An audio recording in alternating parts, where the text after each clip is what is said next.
We now want to take you to a Marine whose quick thinking and bravery recently saved a struggling swimmer from a dangerous rip current. Yeah, Steve Hauser joins us as we honor him for his display of heroism and dedication to protect and serve both in and out of the uniform. Steve, it's great to talk to you, and I want to talk about, because we looked at rip currents, and this was a major concern all through the summertime. In your specific case, what was that moment that clicked for you, realizing, okay, this person needs help? Can you walk us through that? I noticed when I was filming my daughter surf, that's why I was down in LBI in the first place, filming a YouTube video for one of my sponsors, that a group of individuals was being sucked out. And being a surfer myself, I knew that they were stuck in a rip current. And I also think the fact that Gabriel was helping, saying help, waving his hands, that got my attention, and I knew I needed to jump into action. Yeah, and tell me, how did your military training influence this just instant reaction to help these folks that were in need? As a Marine, you're taught to protect the Marine to the left and to the right of you. And if it comes down to it, you have to be willing to sacrifice your life so that they can live.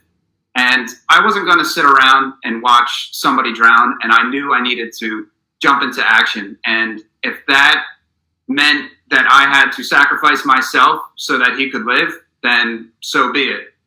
But also, week 5 in Marine boot camp is water survival training, and that is not an easy test to pass whatsoever. So I think that helped out a lot too. Can you actually elaborate that on more? Because I think for us civilians, it's difficult when you're talking about a water test, because you're thinking, okay, what kind of exercise? Did they just have you swimming? Did they have you working against currents like that, or working as a team to save people from outside of the water or out of the water? The training was done in a Olympic-sized pool, and there's a series of 3 tests. You only have to pass the first test to qualify, but I was able to pass all 3 tests, which made me an honor graduate, and I graduated in top of my class.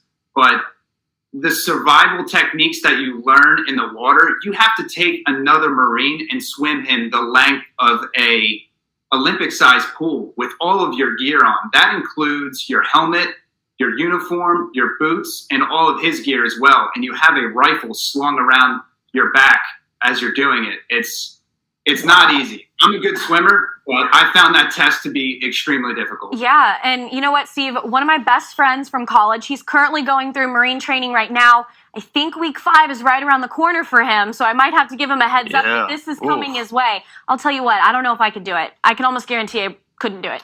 I can't. I actually did the swim test to be a lifeguard. I couldn't tread water for 10 minutes. I can't imagine carrying somebody with all that equipment and all that working against you. Steve, let's talk about, though, how this experience where you're saving somebody impacts your perspective on civilian life after serving in the military.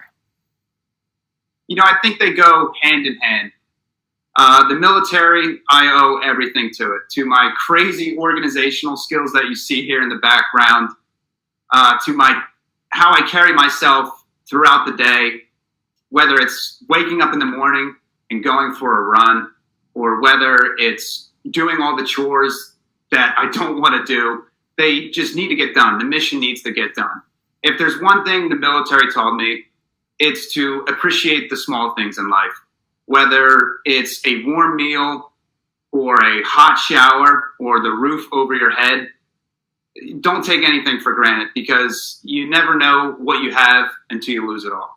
Such an important message that resonates with so many, and it's so great that you share that with everybody, and also just stepped into action without even thinking, as you had mentioned, kind of make that sacrifice even if it puts me in danger. Veteran Steve Hauser, thank you so much for, of course, your service and everything you've done and you continue to do to keep us safe.